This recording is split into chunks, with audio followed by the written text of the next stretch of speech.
내일 광주시가 도시계획위원회를 열고 옛 전방 일심방직 부지에 들어설 주거복합 건물 상가 비율을 심의합니다. 사업자 측은 악성 공실이 우려된다며 15%로 돼 있는 상가 비율을 10%까지 낮춰달라고 요구했는데요. 광주시는 사업자 측이 제시한 100억 원대 기부 체납의 적정성을 따져보고 있습니다. 고우리 기자입니다. 이번 광주시 도시계획위원회의 쟁점은 주거 복합 건물 내 상가 비율을 얼마로 하느냐입니다. 현행 조례는 상업지역 주거 복합 건축물의 상가 비율을 전체 면적의 15% 이상으로 규정하고 있습니다. 다만 1차 순환도로 안 원도심 상업지역은 10% 이상으로 완화할 수 있도록 하고 있습니다. 사업자 측은 이 조항을 적용해달라고 신청했습니다. 광주의 상가 공실 문제가 심각하고 부동산 경기 악화로 분양마저 불투명한 상황이라 상가 비율을 축소해달라는 겁니다. 이로 인해 절감된 건축비 중 160억 원을 도로 건설로 기부 체납하겠다고 밝혔습니다. 광주시 도시계획위원회는 앞서 한 차례 심의를 열었지만 결론을 내리지 못했습니다. 지난주 심의 때 두 가지 조건을 줬는데 체납 확대 부분과 심의를 신청하게 된 어떤 구체적인 근거라든지 자료, 공실률 그런 것들을 보완하려고 했기 때문에 그 부분에 대한 논의 후에 결정을 낼 것 같습니다. 광주시는 도시 전역에서 주거복합 건물 상가 비율을 15%에서 10%로 줄이는 조례 개정을 추진하고 있어 상가 비율 축소안을 받아들일 거라는 전망도 나옵니다.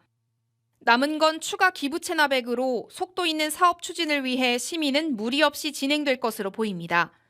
광주시 수건 사업 중 하나로 추진되는 복합 쇼핑몰. 사업 장기화에 따라 광주시와 사업자 모두에게 개발 부담이 커지면서 큰 우려를 낳고 있습니다. KBC 고울입니다. 광주 영락공원 묘지시설이 내후년이면 포화 상태에 이를 것으로 예상돼 광주시가 올 연말부터 시설 확충에 나섭니다. 광주시는 북구 효룡동 영락공원 자연장지 조성 사업을 오는 12월부터 시작해 내년 말까지 자연장 시설과 야외 봉안당 조성을 마칠 계획입니다. 영락공원 자연장지는 내년, 봉안당은 2026년 포화 상태에 이를 것으로 예상되는 가운데 제3봉안동도 내년 상반기 착공을 목표로 추진하고 있습니다.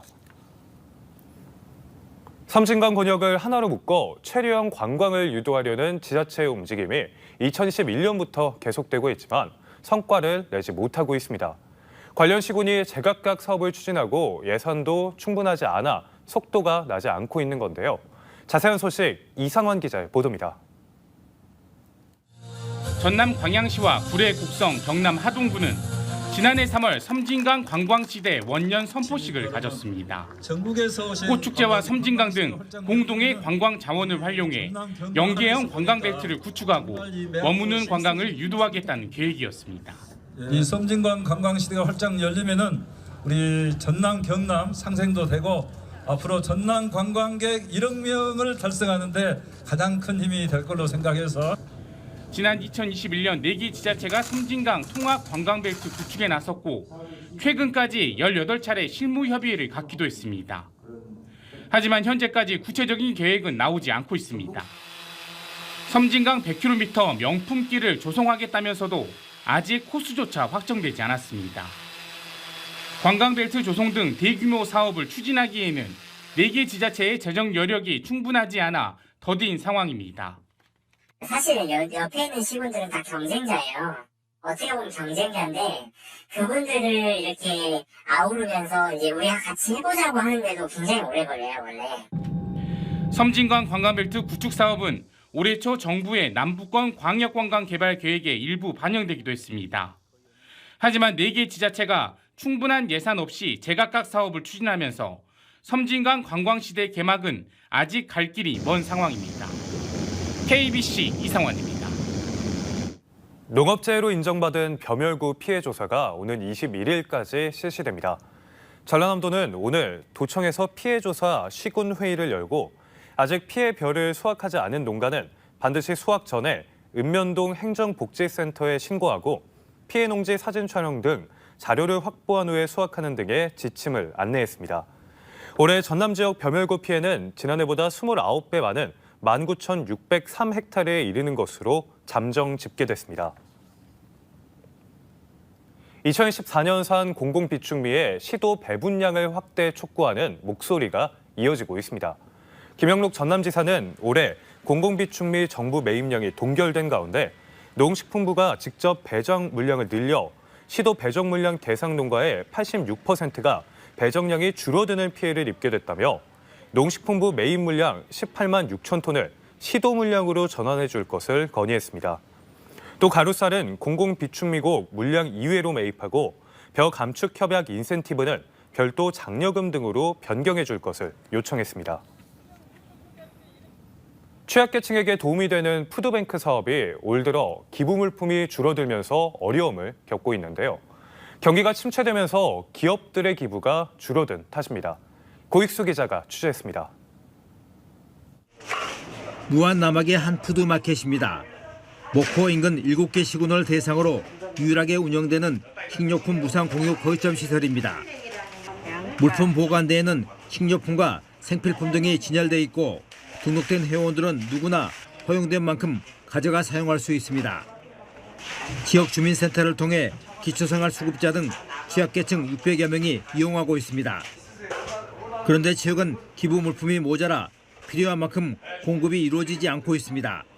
예, 빈 것만 해요. 예, 처음에 왔을 때는 많았어요. 근데 이제 갈수록 무엇이 조금씩 없네요. 마켓 문이 열린 지 2시간이 채 되지 않았지만 보시는 것처럼 진열대 곳곳이 비어 있습니다. 코로나 때도 해마다 10% 이상 늘어 지난해에는 60억 원을 넘어섰던 기부 금액이 올해는 8월 말 현재 30억 원으로 뚝 떨어졌습니다. 지난해 2만 2천여 건이던 기부 건수도 올 들어 6천 건이나 줄었습니다. 물품 부족 상황이 심각해지자 복지협의회가 직접 식품회사를 찾아다니며 기부 유치에 매달리고 있습니다. 이제 우리가 그 식품업체라든가 사업체를 직접 방문해서 설명을 해드리고 그러면 그 이해하신 분들이 이제 지원을 해주시는데 어렵다 보니까 그 자체가 지금 이루어지지 않고 있습니다. 전남 22개 시군에서 운영 중인 푸드뱅크는 모두 30곳. 취약계층에게 도움의 손길을 내밀었던 푸드마켓이 경기 침체 여파로 기부가 급감하는 등 된소리를 맡고 있습니다. KBC 고익수입니다. 광주 송정역 광장에 대해 5.18 사적지 지정을 추진한 지 3년이 지났지만 여전히 매듭을 짓지 못하고 있습니다. 사적지로 지정되면 개발이 금지될까 코레일에서 반대하기 때문인데요. 사적지 지정과 개발 행위는 별개로 봐야 한다고 광주시가 입장을 정리해 논의에 속도가 붙을 전망입니다. 조경원 기자가 보도합니다. 광주 송정역 광장을 5.18 사적지로 지정하자는 주장이 제기된 건 지난 2021년. 광산구는 5.18 정신의 계승 발전을 위해 역사적 공간에 대한 사적지 지정을 추진했습니다. 80년 5월 당시 송정역이라 불렸던 이곳 광주 송정역은 시위군중과 계엄군이 대치했던 장소입니다.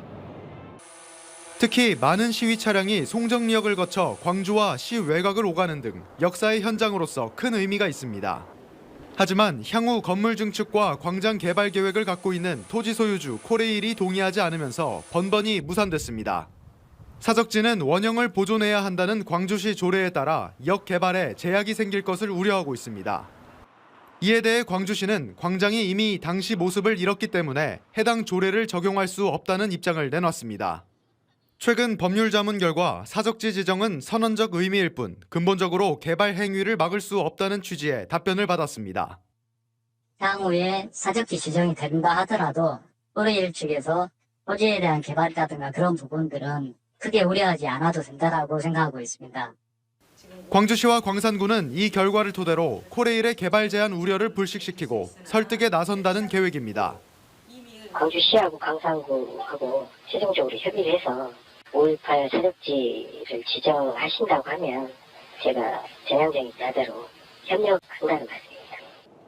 사적지 지정을 놓고 양측의 입장이 좁혀지면서 광주 송정역의 5.18 사적지 지정에 속도가 붙을 전망입니다. KBC 조경원입니다. 내일 광주와 전남은 일교차가 크게 벌어지는 가운데 가끔 비가 내리는 곳이 있겠습니다. 아침 최저 기온은 광주 15도, 목포 16도 등 12도에서 17도 분포, 낮 최고 기온은 순천 24도, 광양 25도 등 22도에서 25도 분포를 보이겠습니다. 오늘 밤부터 내일 오후 사이에는 광주와 전남 서부를 중심으로 5mm 안팎의 비가 내리겠습니다. 기상청은 당분간 낮과 밤의 기온차가 10도에서 15도로 크겠으니 건강관리에 유의할 것을 당부했습니다. 윷놀이를 하다 돈을 잃고 화가 나 지인의 몸에 불을 붙여 살해한 60대에게 징역 35년이 확정됐습니다. 대법원 3부는 지난 2022년 11월 고흥에서 20년 전부터 알고 있던 지인의 몸에 불을 붙여 살해한 혐의로 기소된 63살 김모 씨에게 징역 35년을 선고한 원심을 확정했습니다. 김 씨는 이혼하고 홀로 지내던 피해자를 이용해 자신을 보험 수익자로 사망보험에 가입하기도 했습니다. 전남 도립대 인력 채용과 계약, 복무까지 위법 부당 사항이 무더기로 적발됐습니다. 전남도 감사관실은 2022년 1월부터 올해 3월까지 전남 도립대의 운영 사항 전반에 대한 특정 감사를 실시한 결과 전문 임기제 부당 합격과 인사 개입 등 16건을 적발하고 2명에 대해 중징계를 요청했습니다. 1998년 개교한 전남 도립대는 전남지사가 당연직 이사장으로 있고 지난 7월 목포대와 통합 기본 원칙에 합의하기도 했습니다.